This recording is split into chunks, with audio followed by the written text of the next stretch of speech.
Hello दोस्तों, स्वागत है मैथ्स मैजिक परिवार में।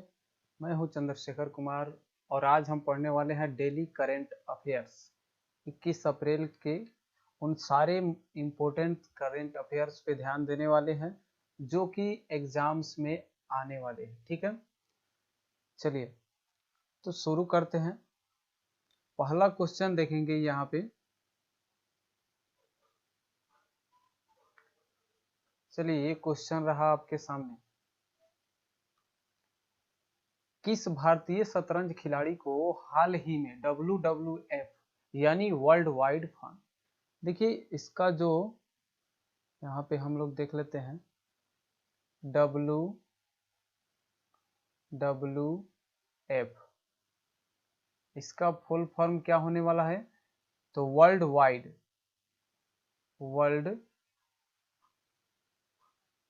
वाइड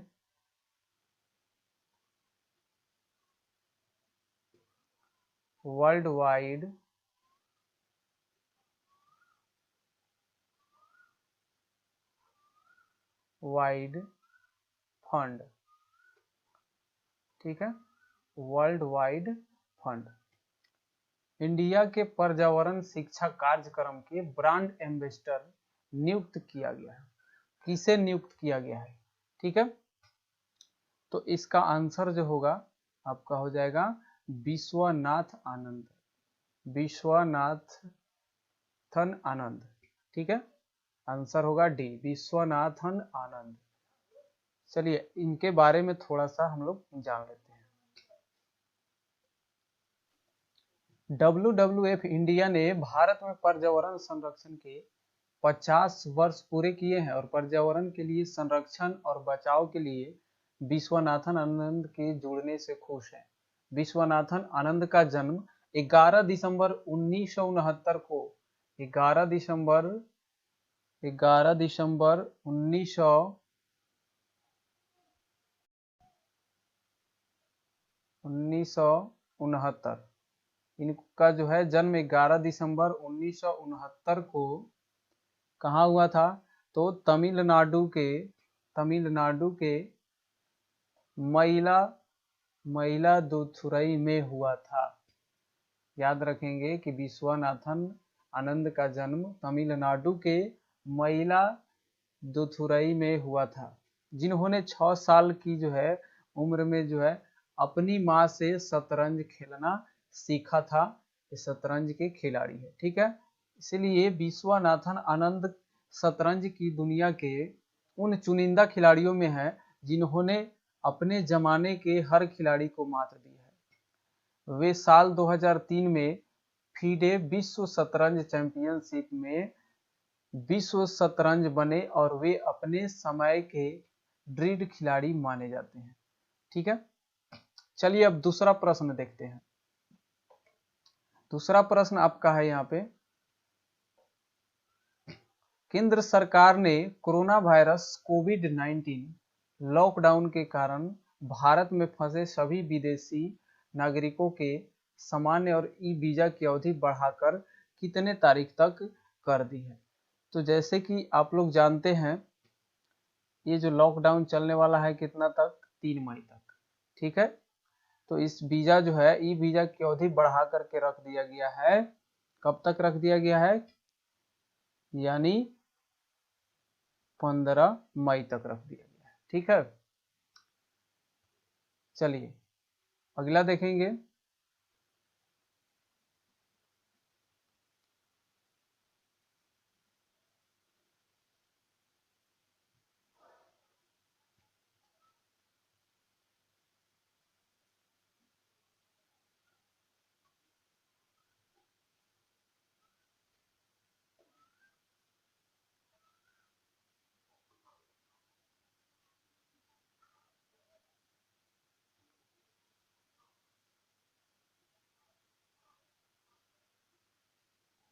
चलिए तीसरा प्रश्न है,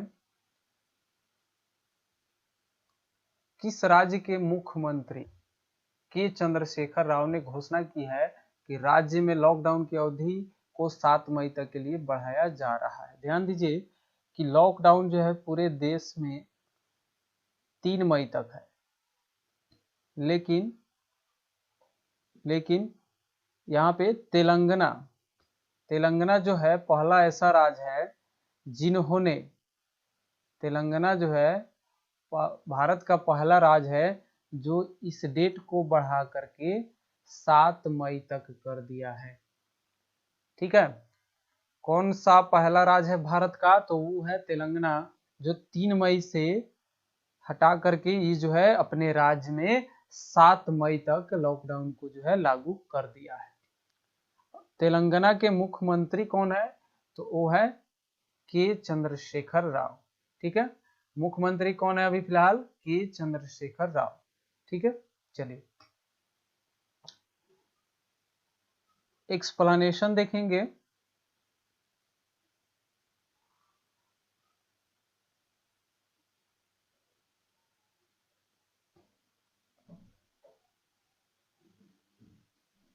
चलिए, तेलंगाना देश का पहला ऐसा राज्य बन गया है जो 3 मई के बाद भी लॉकडाउन जारी रखेगा, यानी यहाँ 7 मई तक जरूरी सेवाओं को छोड़कर बाकी सारी सेवाएं जो है बंद रहेंगी। ठीक है, चलिए चौथा प्रश्न यहाँ पे देख रहे हैं क्या है? तो विश्व विरासत दिवस यानी वर्ल्ड हेरिटेज डे, ठीक है, निम्न में से किस दिन मनाया जाता है? तो किस दिन मनाया जाता है? तो 18 अप्रैल को मनाया जाता है। ठीक है, किस दिन मनाया जाता है? 18 अप्रैल को मनाया जाता है। इस वर्ष के लिए विश्व धरोहर दिवस की थीम, देखिए इसका थीम क्या है?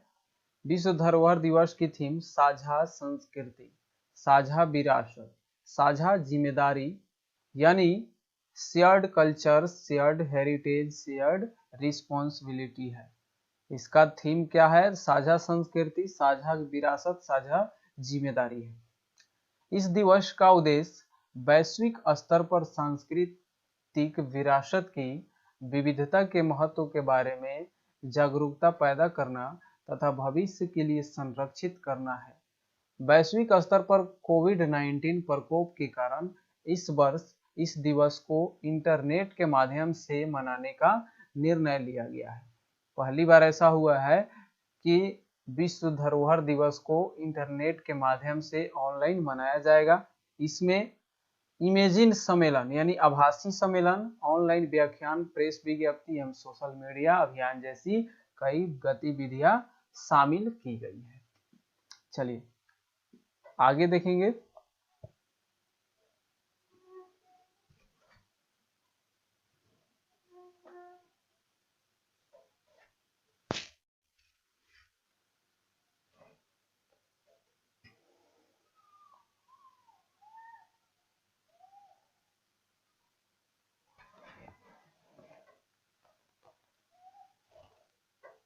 हाल ही में किस देश के कुछ शोधकर्ताओं ने जल में उपस्थित भारी धातु आयनों की पहचान के लिए एक कॉम्पैक्ट सॉलिड स्टेट सेंसर के विकास में सफलता प्राप्त की है? चलिए, एक शोध हुआ है और किस देश के वैज्ञानिकों ने, शोधकर्ताओं ने शोध किया है कि वह जो है जल में भारी धातु की पहचान कर सके, जो है किसके माध्यम से? कॉम्पैक्ट सॉलिड स्टेट के सेंसर के माध्यम से पहचान सकता है। तो उस कौन सा देश है भाई? कौन सा देश है? तो भारत है। ठीक है, कौन सा देश है? भारत है। ठीक है, चलिए अब जानते हैं कि ये शोध कहाँ पे हुआ है। तो बेंगलुरु में स्थित नैनो एवं मृदु पदार्थ विज्ञान, नैनो एवं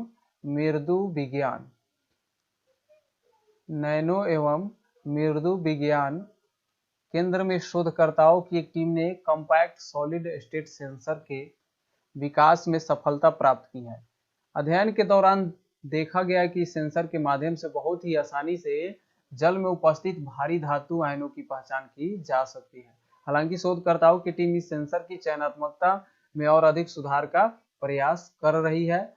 नैनो एवं मृदु पदार्थ विज्ञान केंद्र भारत सरकार के विज्ञान एवं प्रौद्योगिकी विभाग के तहत एक स्वायत्त शोध संस्थान है।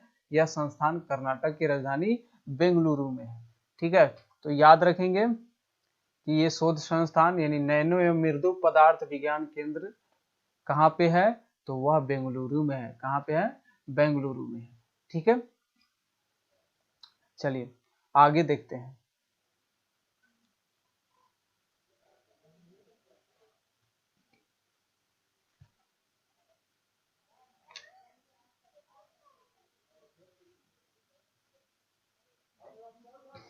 आइए छठा नंबर प्रश्न।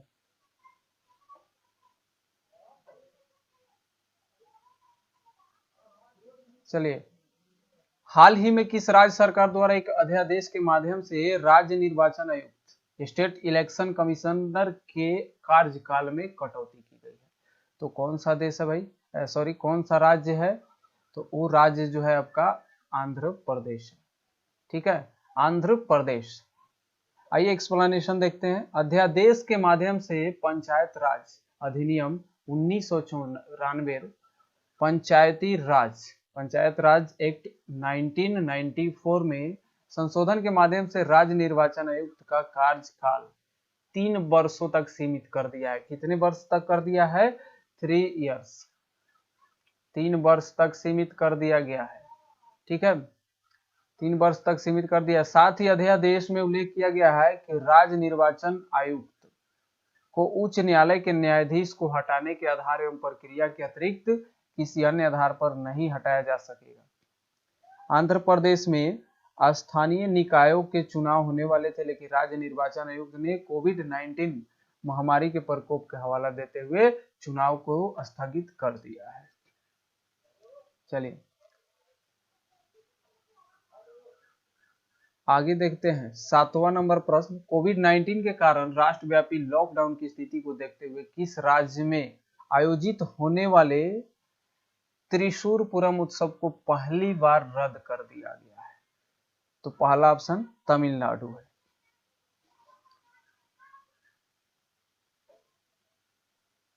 दूसरा केरल, तीसरा पंजाब, चौथा कर्नाटक। चलिए, तो आपका सही आंसर जो है कर्नाटक हो जाएगा। ठीक है, कौन सा सही आंसर होगा, कर्नाटक, क्योंकि कोविड-19 का प्रकोप जो है पूरे विश्व में है, इसीलिए सरकार ने वहां का जो फैसला लिया है कि हम लोग इस साल इस पर्व को नहीं मनाएंगे, यानी स्थगित कर दिया गया है। चलिए, यानी सही आंसर आपका क्या है, केरल है। एक्सप्लेनेशन देखेंगे। इस वर्ष त्रिशूरपुरम उत्सव 2 मई को आयोजित होना था, किंतु कोविड-19 के कारण राष्ट्रव्यापी लॉकडाउन को 3 मई तक बढ़ा दिया गया है।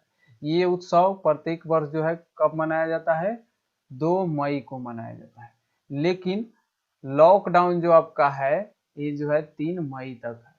ठीक है, बीच में आ जाने के कारण इस पर्व को इस साल रोक दिया गया है। ठीक है, सरकार ने इसे रद्द करने का निर्णय लिया है। त्रिशूरपुरम भारत के केरल राज्य में आयोजित किया जाने वाला एक वार्षिक हिंदू त्योहार है। ये जो त्रिशूरपुरम त्योहार है हिंदुओं का त्योहार है। इस उत्सव के लिए राजा राम वर्मा का योगदान उल्लेखनीय है, जो कोचीन के महाराजा 1790 से 1805 में थे। कोचीन के महाराजा कौन थे, तो वे थे आपका जो है राम वर्मा। राम वर्मा जो है कहाँ के महाराजा थे, कोचीन के महाराजा थे। ठीक है, इनका कार्यकाल क्या था, 1790 से 1805 तक था, और सक्थान थामपुरन के नाम से मशहूर थे। जो किसके नाम से मशहूर थे, सक्थान थामपुरन के नाम से। ठीक है, त्रिशूरपुरम की शुरुआत से पहले केरल में सबसे बड़ा मंदिर उत्सव अरट्टू पूजा में आयोजित एक दिवसीय उत्सव था। इससे पहले जो आपका पर्व था वहां केरल का सबसे बड़ा उत्सव मनाया जाता था अरट्टू पूजा पुरम। ठीक है, जो एक दिवसीय त्योहार हुआ करता था, जो कहां पे मनाया जाता था, केरल के अरट्टू पूजा मंदिर में। ठीक है, चलिए आगे देखते हैं।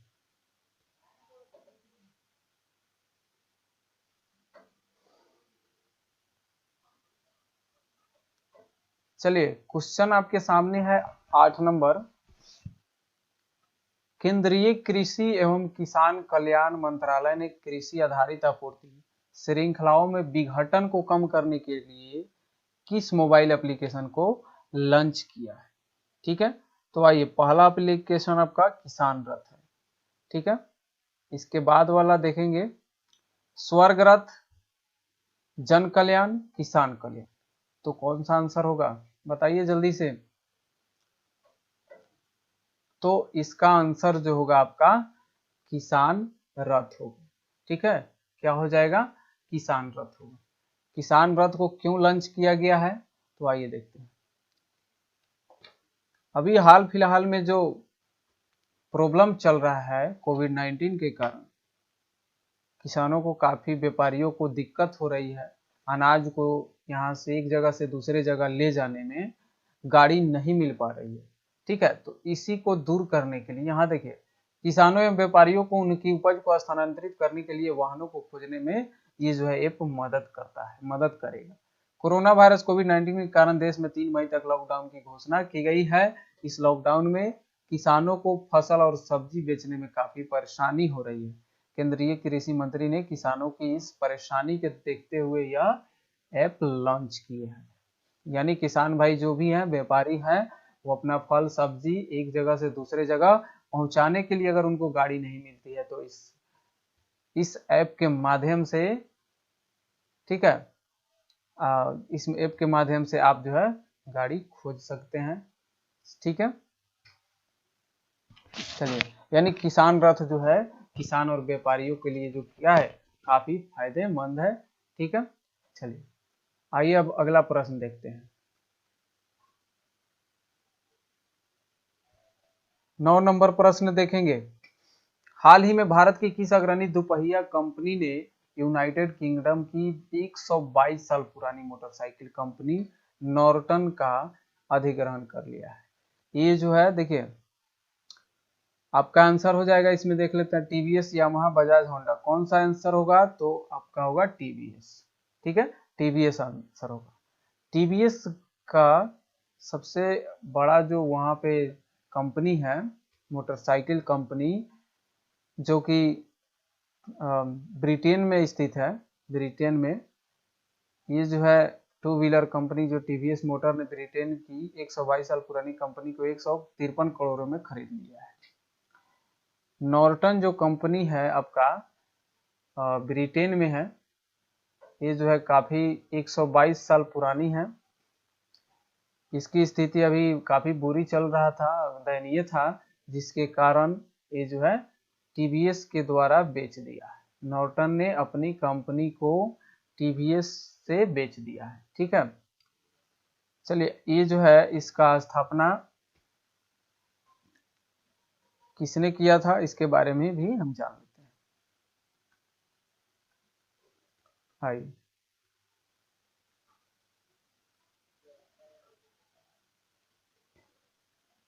नॉर्टन दुनिया भर में जाना जाने वाला एक प्रतिष्ठित ब्रिटिश ब्रांड है। नॉर्टन जो है ये ब्रिटिश एक बहुत ही बड़ा ब्रांड है, जो कि नॉर्टन मोटरसाइकिल ब्रिटेन का एक बड़ी और फेमस बाइक बनाने वाली कंपनी है। लेकिन हाल के दिनों में कंपनी परेशानी के दौर से गुजर रही थी। नॉर्टन मोटरसाइकिल कंपनी की स्थापना जेम्स लैंसडाउन नॉर्टन ने बर्मिंघम होगा, बर्मिंघम, ठीक है, बर्मिंघम होगा, बर्मिंघम, वहां पे जो है 1898 में की गई थी। किसके द्वारा किया गया था इस कंपनी का स्थापना, यानी नॉर्टन कंपनी का स्थापना जो है जेम्स लैंसडाउन के द्वारा किया गया था। जेम्स लैंसडाउन के द्वारा किया गया था, जो कहां पे स्थित है? बर्मिंघम में स्थित है। ठीक है, चलिए अगला देखेंगे 10 नंबर प्रश्न। वैश्विक rating agency Standard and Poor's के अनुसार वित्त वर्ष 2020 और 21 में भारत की विकास दर निम्न में से कितनी प्रतिशत तक रहेगी? आइए बात कर लेते हैं इसके बारे में भी। चलिए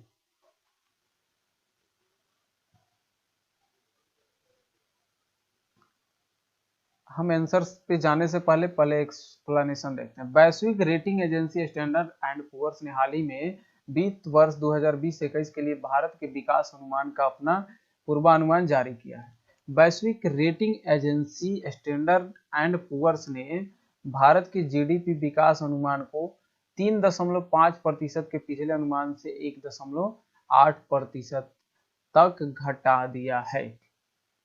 3.5% के पिछला अनुमान जो था 3.8, इससे भी अब घटा करके यानी डिक्रीज करके ये अब कितना पे ला दिया है, 1.8 पे ला दिया है। कितना पे ला दिया है, 1.8 पे।